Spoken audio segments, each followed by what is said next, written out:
A'udzu billahi minasyaitonir rajim. Bismillahirrahmanirrahim. Alhamdulillahirabbil alamin wa bihi nasta'in ala umurid dunya waddin wa sallallahu ala Muhammadin wa alihi at-tayyibin at-tahirin. Allahumma shalli ala Muhammadin wa ali Muhammad. 1 abad setengah yang lalu ada seorang marja yang bernama Syekh Ja'far Al-Tustari. Ada yang sebagian orang menyebutnya sebagai Shushtari. Ikhtilafil lahjat, karena perbedaan dialek antara Iran dan Arab, sama seperti halnya Naisabur dengan Naishabur. Ala kulli hal, Syekh Ja'far At-Tustari An-Najafi, beliau seorang marja'ut Taifah, yang mana beliau itu juga seorang khatib mimbar Husaini. Dan pada malam-malam Asyura atau malam-malam Muharram, beliau melakukan dan naik mimbar untuk memberikan ceramah-ceramah yang berkaitan dengan Al-Husain alaihissalam. Akan tetapi ada suatu malam yang biasanya dari malam 1 sampai malam 10 itu dibagi. Malam sekian ini malamnya Abul Fadl Abbas dan sebagainya.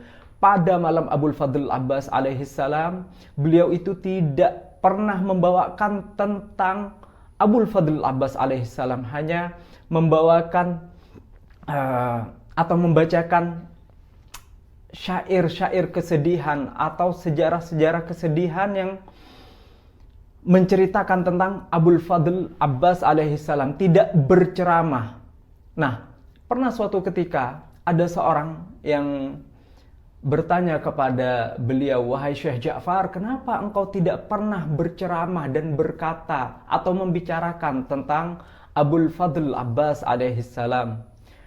Kenapa engkau hanya membaca sejarah-sejarah Abul Fadl Abbas, sedangkan di malam-malam yang lain engkau berceramah tentang para kesatria-kesatria Karbala tersebut?"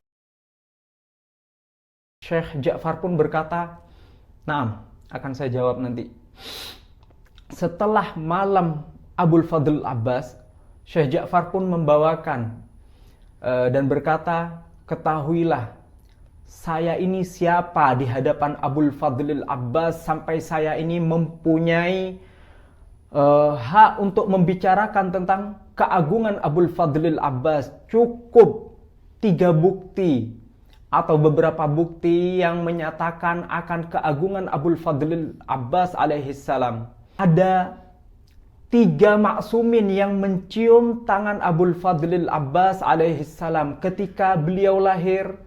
Al-Imam Ali alaihissalam mencium tangan Abul Fadlil Abbas alaihissalam, dan ketika syahid pun Imam Husain mencium tangan Abul Fadlil Abbas, dan ketika hendak dikuburkan Al-Imam Ali Zainal Abidin pun mencium kedua tangan Abul Fadlil Abbas alaihissalam. Bahkan di dalam riwayat disebutkan Sayyidatuna Fatimah Az-Zahra alaihissalam membawa kedua tangan Abul Fadlil Abbas kelak di akhirat dan akan mensyafaati syiahnya dengan kedua tangan Abul Fadlil Abbas alaihissalam tersebut. Jadi sedemikian agung sosok Abul Fadlil Abbas alaihissalam, sampai-sampai kita ini harus berpikir untuk membawakan tentang sosok beliau tersebut. Ini peran protagonis di dalam tragedi Karbala tersebut. Fil muqabil, lawannya ada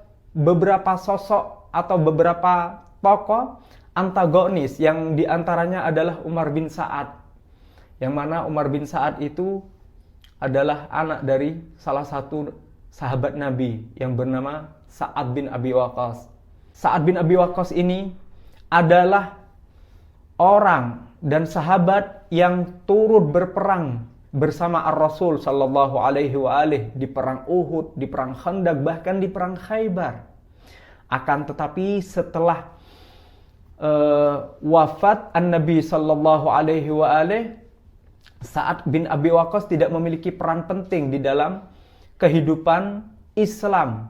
Akan tetapi di masa khalifah kedua Umar bin Khattab, dia diberikan jabatan sebagai gubernur Kufah waktu itu. Akan tetapi setelah Amirul Mukminin alaihissalam memindahkan pusat pemerintahan Islam dari kota Madinah menuju kota Kufah, dia pun tidak mendapatkan jabatan apa-apa. Karena Kufah sendiri sebagai pusat pemerintahan Islam ada di tangan Amirul Mukminin, dan dia tidak bergabung dengan Amirul Mukminin dan juga tidak bergabung dengan mereka yang memerangi dan memusuhi Amirul Mukminin. Dia memilih untuk tidak memihak siapapun. Akan tetapi anaknya yang bernama Umar bin Sa'ad dia diiming-imingi oleh gubernur Kufah saat itu yang bernama Ibn Ziyad untuk melakukan apa yang Bani Umayyah mau, yaitu memerangi Al-Husain alaihissalam. Ada sekitar 4.000 sampai 30.000 sekian pasukan berkuda prajurit yang dipimpin oleh Umar bin Sa'ad untuk memerangi Al-Husain alaihissalam. Bahkan di dalam riwayat disebutkan Umar bin Sa'ad ini dijanjikan kota Rai, yaitu Tehran hari ini yang berada di Iran, dijadikan hadiah jika dia bisa membawa baiat atau membawa kepala Al-Husain alaihissalam oleh Ibn Ziyad tersebut. Oleh sebab itu, di dalam riwayat yang lain juga disebutkan bahwa Imam Husain li'itmamil hujjah, untuk menyempurnakan hujjah dan bukti bahwasanya Al-Husain itu keluar pada hari Asyura atau ke padang pasir Karbala lil islah fi ummati jaddih, untuk membuat kemaslahatan atau membuat kebaikan dan memperbaiki agama kakeknya, li'itmamil hujjah. Oleh sebab itu Al-Husain menyurati yang namanya Umar bin Sa'ad untuk mengadakan pertemuan. Suatu ketika Al-Husain bersama 20 orang dari pasukan beliau atau dari keluarga beliau dan sahabat beliau, dan 20 orang pasukan dari Umar bin Sa'ad, mereka melakukan pertemuan di salah satu momen di Karbala tersebut, dan terjadilah dialog di antara keduanya. Yang cuplikan dialog tersebut mengatakan, "Wahai Umar bin Sa'ad, tidakkah engkau takut kepada Allah Subhanahu wa taala?" Kata Imam Husain alaihissalam. Umar bin Sa'ad pun menjawab bahwasanya, "Aku takut rumahku dihancurkan." Terus Al-Imam Al-Husain alaihissalam pun menjawab dengan meyakinkan bahwa Al-Husain alaihissalam akan mengganti rumah tersebut jika dihancurkan. Terus dia pun menjawab lagi, "Mereka akan memberiku harta yang banyak." Dan Imam Husain pun berusaha untuk meyakinkan bahwa apa yang akan diberikan oleh Al-Husain alaihissalam itu lebih banyak dan lebih baik fid dunya wal akhirah. Akan tetapi di salah satu cuplikan dialog tersebut, "Aku tahu, wahai Al-Husain, engkau ini siapa, dan apa yang akan engkau janjikan itu aku tahu. Engkau ini adalah putra dari Rasulullah sallallahu alaihi wa alihi, dan engkau ini menjanjikan surga itu aku tahu. Akan tetapi kota Rai itu lebih menarik buatku."